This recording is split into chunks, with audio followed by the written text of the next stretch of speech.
Well, Dan's got a fish in there, and I've noticed you haven't actually put the rod straight back out, you've got the spod rod out. Why is that? Yeah, well, they're moving around in big shoals, and there's that many different baited areas out there. You need to try and keep them in yours. Even though it's a day ticket lake, it is actually like fishing a match, isn't it? Yeah, pretty much, yeah. You're trying to keep the fish in your swim at all times. So, you know, if you're delaying it by tying a new rig on... Definitely a no-go, because they're going to move on. There's food elsewhere. They don't need to stay there. Yeah. So you just need to keep that bait going in there, keep them there, and you've got plenty of time to your rods. Yeah, you're going to build a weight. So by putting the bait there, you're actually giving yourself time to tie the rigs, but being sure that the carp are staying out there. That's it, yeah. So look, let me do my best Gilly impression. Do what I do best and hold a spod bucket of bait. Yeah. Now, once you've caught a fish, then how many spods would you put out straight after before you get the rods back out? Normally 3. I'd go sort of 4 if they're really going mad for it, but generally just 3 spods is more than enough.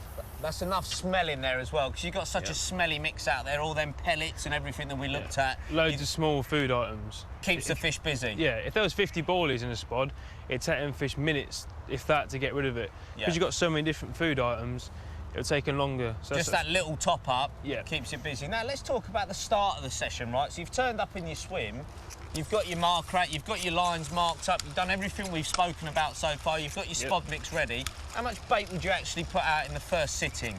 It depends on what lake it is, but on a lake like this, they're always looking for food, probably best part of 2 kilos. Yeah. Start off with 2 kilos. I always think, whether it's true or not, if you've got a bit of bait out there, if they come in and clear it up, they're clearing all the debris, leaf debris, whatever you got on the bottom. Polishing it off. Polishing it off, making a nice little spot. Licking the plate. That's it. One of my favourite tricks, that is. What about actual sort of numbers of spods? 2 kilos, how many is that, do you reckon? 20, 30? Probably, yeah, 30, 40 spods maybe. Yeah, so quite a few spods. Yeah, it's quite a lot. What people don't realise is actually when they put out sort of 10 spods or so, it's hardly any bait, is it, out there? No, no. So you are, in effect, putting a carpet out there to keep them busy, yeah? Yeah. And then after every bite, top it up. Or again, like if you get the slick, you've not had a bite, top it up. Yeah. Do you notice the fish attacking the spod or anything here? Yeah, big start on here, yeah. It takes about 3 or 4, well, on the 3rd spod normally, you start seeing them nosing it and then... Sucking at it. Yeah, time to get the rig out, and you can get a bite straight away within seconds. Perfect. Time you got the rig out. Yep. Good man. Here we are, typical fork-lead mirror, fell to the zig rig again, and actually came to when I was spodding over the top. Completely different to what some people think, that if you're spodding over the top, you're going to spook them. It actually rings the dinner bell. So I'll slip this one back and hopefully get some more bites. Now we've seen just how important it is to get that spod straight back out there when the fish is in the net. Now, Jake, you've got some rig tips here to make sure you're fishing as quickly as possible, and I can see you're always prepared. How important is it? Well, it's extremely important because every second is a bite. If you've not got a rig in the water, you're not going to catch.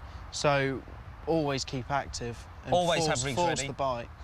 And do you think at the end of a session that's worth extra carp to you? Yeah, definitely. Definitely. It's just more time and just keep going. Keep going. Right, let's get down to the rigs themselves, because I know you've got a couple of little items here that are interesting, a little bit different from the norm. Firstly, you've got this tiny little PVA bag on. I see you using like the boilie web there to make it more of a rounded shape. Why do you use such small bags? Basically, I only use them just to protect the hook point. Yep. And every item that's in there is just grounded down pellet, basically. OK, so nothing that can mask the hook point, nothing that could interfere with your presentation. Literally, it's going to not only help eliminate a tangle, it's going to get to the bottom, and that's just going to be... It's just a little mouthful as well. It's enough. There's enough smell there to pull them in as much as what you're putting out. Yep. And then it's just homes them in on there. Now let's get up to the other end of this end trap hook link. I noticed you've got like an overhand loop in there. Yep. Why have you done that as opposed to knot it straight onto the... It just enables me to thread the bags on, so with a stick clip I can just thread it on. Yep. And then loop it round onto that, thread it down the hook link, and then you can just clip it on like so. Yeah, so you've got a quick link here. Any preference as opposed to a stick clip? No, it's just... Easy. Yeah, whichever, and they do the same job. So straight like that, and then the silicone over the top. That just keeps it all in position.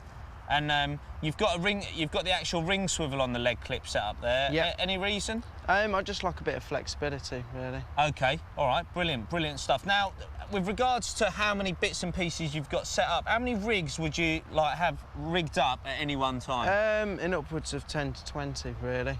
Just so, because once you get a shoal of fish on you, if you can keep them there, then you could just keep catching all day and all night. So you're going to build up a big weight or keep yourself very tired by catching loads of carp. Now let's move on to the zig rigs, because obviously the session can change for you on these busy lakes. 1 minute it can be on the bottom, the next minute on zigs. Let's have a look here. You've got a little selection here, for sort of 4 of them set up at all times.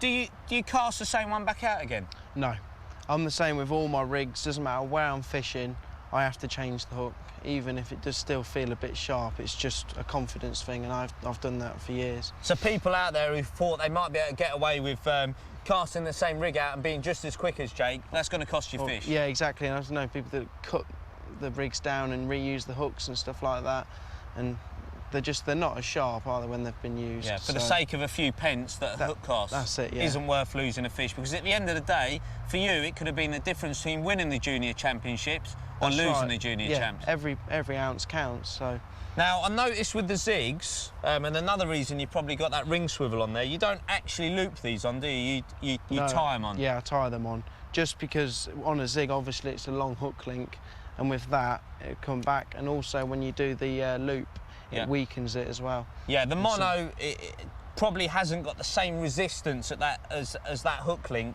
so it's probably better to sort of grinner it on. Or what knot do you use? I use the blood knot.